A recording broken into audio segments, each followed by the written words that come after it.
చదవడమే మీ లక్ష్యమా? MBBS సీట్ల guidance కోసం తప్పక విచ్చేయండి మెగా ఎడ్యుకేషన్ మేళా.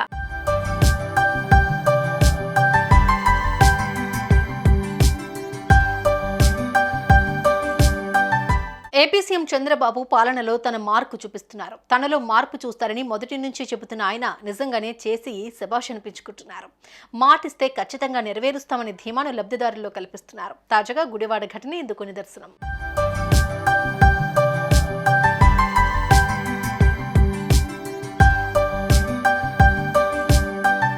ఆగస్టు 15న గుడివాడలో రామబ్రహ్మం పార్కులోని అన్నా క్యాంటీన్ను ముఖ్యమంత్రి చంద్రబాబు పునఃప్రారంభించారు. ఈ సందర్భంగా ఏర్పాటు చేసిన సభలో కృష్ణా జిల్లా గుడివాడ మండలం వలివర్తిపాడుకు చెందిన ఆటో డ్రైవర్ రేమల్లి రజనీకాంత్తో చంద్రబాబు ముచ్చటించారు. ఆయన కష్టాలను తెలుసుకున్నారు. అవి తీరాలంటే ఏం కావాలని అడిగారు. ఆటో డ్రైవర్ చెప్పిన విషయం విని ఓ హామీ ఇచ్చారు. రాజకీయ నాయకులంటే ఇదంతా సహజమే అని ఆ ఆటో డ్రైవర్ కూడా వదిలేశాడు. కానీ చంద్రబాబు ఆ హామీ నిలబెట్టుకున్నారు.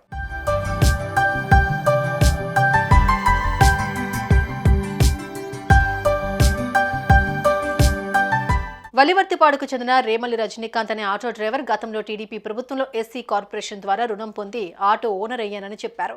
డీజిల్ ఆటోను ఎలక్ట్రిక్ వాహనంగా మార్చుకుంటే ఖర్చు తగ్గి ఆదాయం పెరుగుతుందని చెప్పారు. దీంతో స్పందించిన చంద్రబాబు నీ వాహనంతోనే ఈ విధానం ప్రారంభిస్తామని అన్నారు.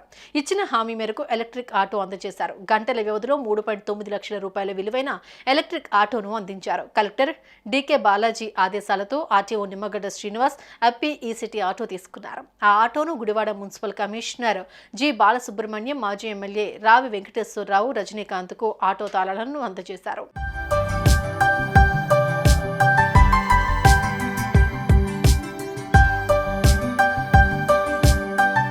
నా జీవితంలో చాలా మంది నేతలను చూశాను, కానీ చంద్రబాబు లాంటి నేతను ఎన్నడూ ఇంత దగ్గరగా చూడలేదన్నారు ఆటో డ్రైవర్ రజనీకాంత్. ఆయన రుణం తీర్చుకోలేమని, చంద్రబాబు చేసిన మేలును మా కుటుంబం ఎప్పుడూ మర్చిపోతున్నారు. గంటల వ్యవధిలో ఎలక్ట్రిక్ ఆటో సమకూర్చడం నమ్మలేకపోతున్నానని రజనీకాంత్ తన ఆనందాన్ని వ్యక్తం చేశారు.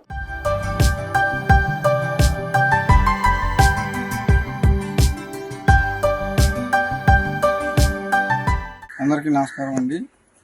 ఆగస్టు 15వ తారీఖున గుడివాడ ముఖ్యమంత్రి వర్యులు నారా చంద్రబాబు నాయుడు గారు అన్నా క్యాంటీన్ ఓపెనింగ్ గుడివాడ రావడం జరిగింది.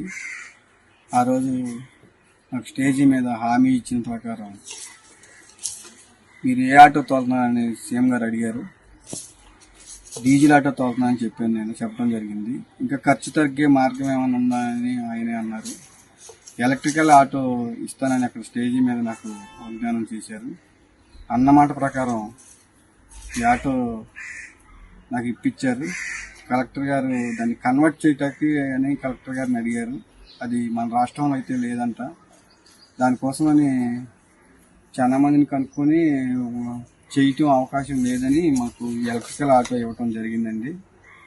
సీఎం గారికి ధన్యవాదాలు చెప్పుకుంటూ నేను ఎప్పటికీ సీఎం గారికి రుణపడి ఉంటానని, నా కుటుంబానికి ఎంతో ఆదాయం పెరుగుతుందని నేను నమ్ముతున్నాను.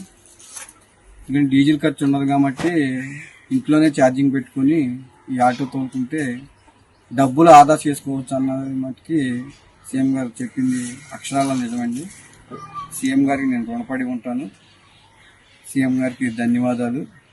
జీవితాంతం సీఎం గారి పేరు చెప్పుకుంటానని తెలియజేసుకుంటున్నాను. సుమన్ టీవీలో మీ పర్సనల్ అండ్ బిజినెస్ ప్రమోషన్స్ కోసం కింది నెంబర్కి కాంటాక్ట్ చేయండి.